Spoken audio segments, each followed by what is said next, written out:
Nesta última parte, nós iremos tratar sobre o batismo da aliança.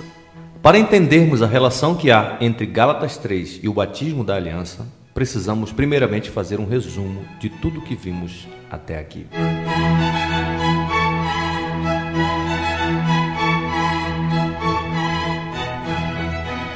Em primeiro lugar, vimos que há um só Deus vivo e verdadeiro. O Deus de Abraão, Isaque e Jacó é o Deus de Moisés, é o Deus dos salmistas, é o Deus de todos os profetas. O Deus dos profetas é o Deus dos apóstolos e é também o nosso Deus. Esta é a razão da fantástica harmonia que há na Bíblia.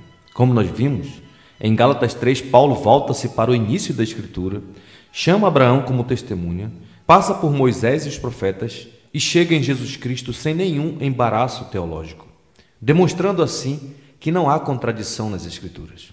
Está tudo interligado por um plano muito bem orquestrado na eternidade, cujo desfecho encontraria concretude em uma única pessoa, Jesus Cristo, o mediador. Tudo isso porque há um só Deus vivo e verdadeiro que planejou toda a história da redenção. Em segundo lugar, a aliança abraâmica não foi abolida. Como vimos em Gálatas 3, há uma só aliança da graça entre Deus e o seu povo. Esta aliança é chamada de aliança abraâmica ou pacto da graça. Paulo diz que a lei não aboliu a aliança de Deus com Abraão. Paulo ensina que o evangelho do Novo Testamento é o mesmo evangelho do Antigo Testamento, pois o que Deus anunciou a Abraão foi o evangelho da justificação pela fé em Cristo Jesus. Os apóstolos, portanto, não inventaram nada novo, eles apenas explicaram a escritura do Velho Testamento, de que Deus justifica pecadores pela fé. O evangelho de Abraão é o nosso evangelho.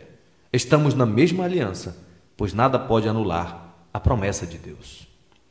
Em terceiro lugar, vimos que há um só mediador da aliança. Paulo disse que o descendente de Abraão é Cristo.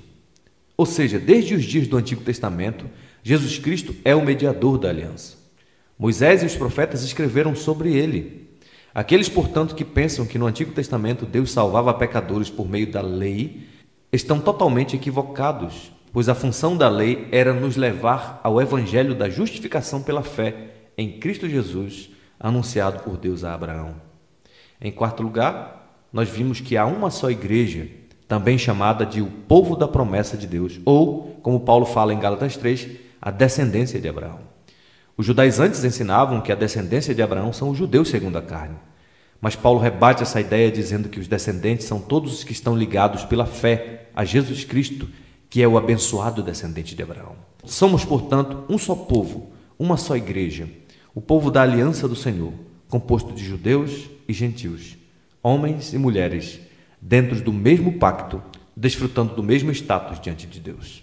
Em quinto lugar, nós vimos também que a lei não anulou a aliança abraâmica, mas a confirmou. Ou seja, não existe contradição entre a aliança abraâmica e a lei de Moisés. A lei não foi dada para anular a aliança de Deus com Abraão, mas para desmascarar o pecador e condená-lo por seus pecados, a fim de que este pudesse clamar a Cristo, o mediador da aliança.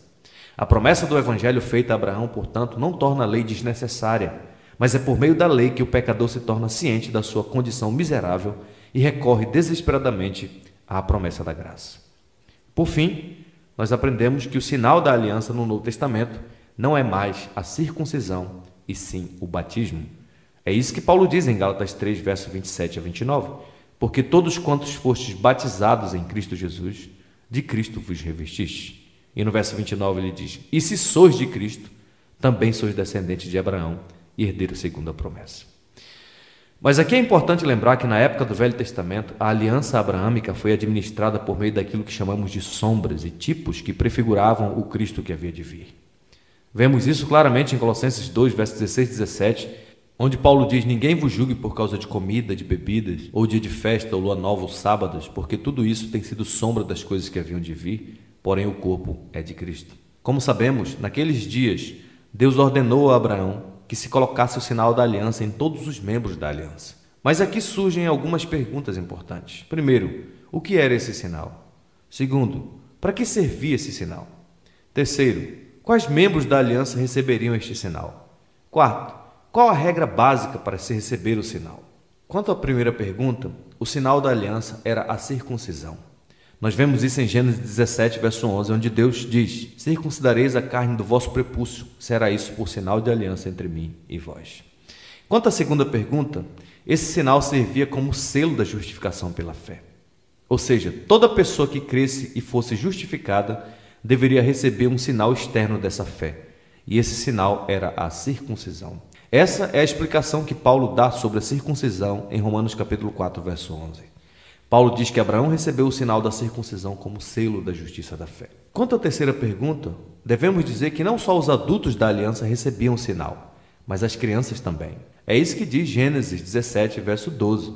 O que tem 8 dias de nascido será circuncidado entre vós. E quanto à quarta pergunta, a regra básica para se receber o sinal era a seguinte: o adulto deveria primeiramente crer no Deus de Israel e depois receber o sinal. Um exemplo claro disso é o próprio Abraão. Ele abraçou a fé depois de adulto e depois foi circuncidado. Esta regra da aliança não foi mudada até os dias de hoje. Por isso Jesus diz: quem crer e for batizado será salvo. Ou seja, todo adulto deve primeiro crer no Deus de Israel e depois receber o sinal do pacto. A criança não podia exercer fé, não podia crer, mas mesmo assim Deus ordenou que elas recebessem o sinal da fé. E um exemplo disso é o próprio Isaque. Ele recebeu o sinal da fé com 8 dias de nascido, antes que tivesse a fé que o sinal simbolizava. Isso quer dizer que Deus tratou as crianças de maneira diferente dos adultos na aliança, pois elas receberam o sinal da fé sem poder crer. Deus jamais iria exigir fé das crianças para que elas pudessem receber o sinal, porque elas não podem exercer fé.